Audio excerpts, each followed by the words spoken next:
The sound of fists on the villa gates woke me before dawn. Voices shouting my name, my family, my blood. They had come to evict me, like wolves surrounding a kill they thought was theirs. But when the gates opened and they saw who stood beside me, the air drained from their throats. They froze, because I wasn't standing alone. When my grandparents were alive, they were the only ones who truly saw me, not the shadow of my sister, not the failure my parents loved to remind me I was. To them, I was enough. Their villa was where I escaped from the noise of betrayal and conditional love. There, I learned silence was strength, and that wealth was power only if you wielded it without apology. So when the plane crash ripped them from me, I thought grief would be my only inheritance, until the lawyer read their will. My name, only my name, sole heir to their $39 million estate. The room went silent. Then my family erupted. It wasn't grief they showed me, it was greed. Hand it over, split it equally, don't be selfish, you owe us.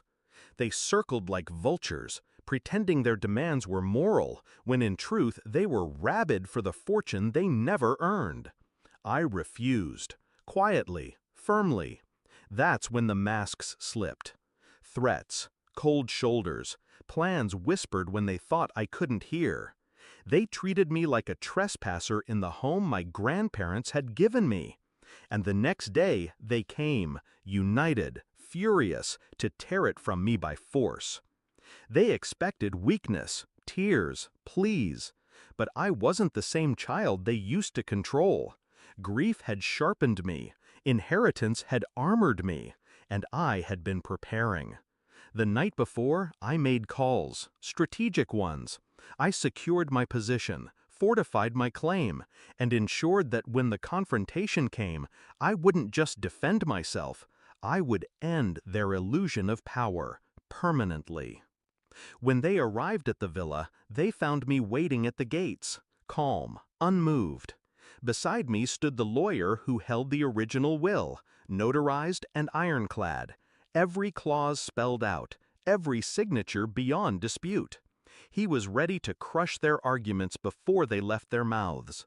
But that wasn't all. On my other side stood a man they didn't expect, my grandfather's closest friend, a retired general who had promised to protect me like blood. And behind him, two private security officers, stone-faced, armed, their presence undeniable. The gates opened slowly, and my family's fury evaporated into shock. My mother stepped forward first, voice shaking with indignation.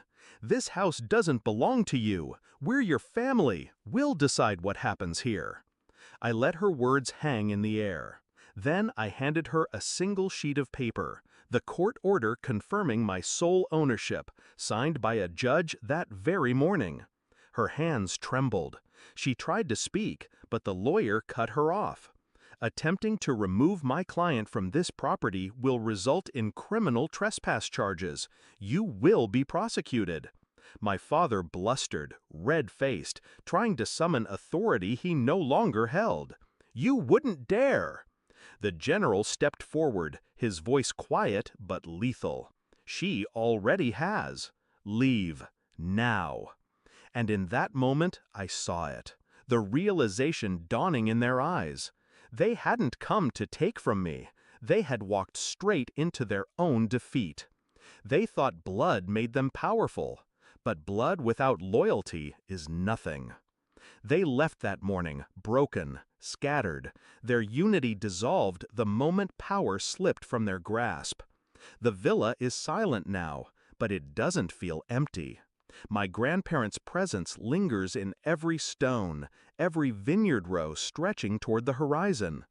I didn't just inherit their fortune, I inherited their strength, their clarity, their ability to cut through noise and see people for what they are.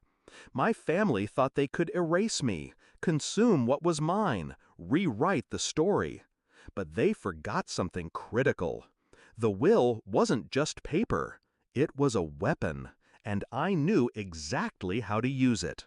So when I stand on the balcony at night, overlooking the estate, I don't feel sorrow anymore, only peace, because the war is over, and I won.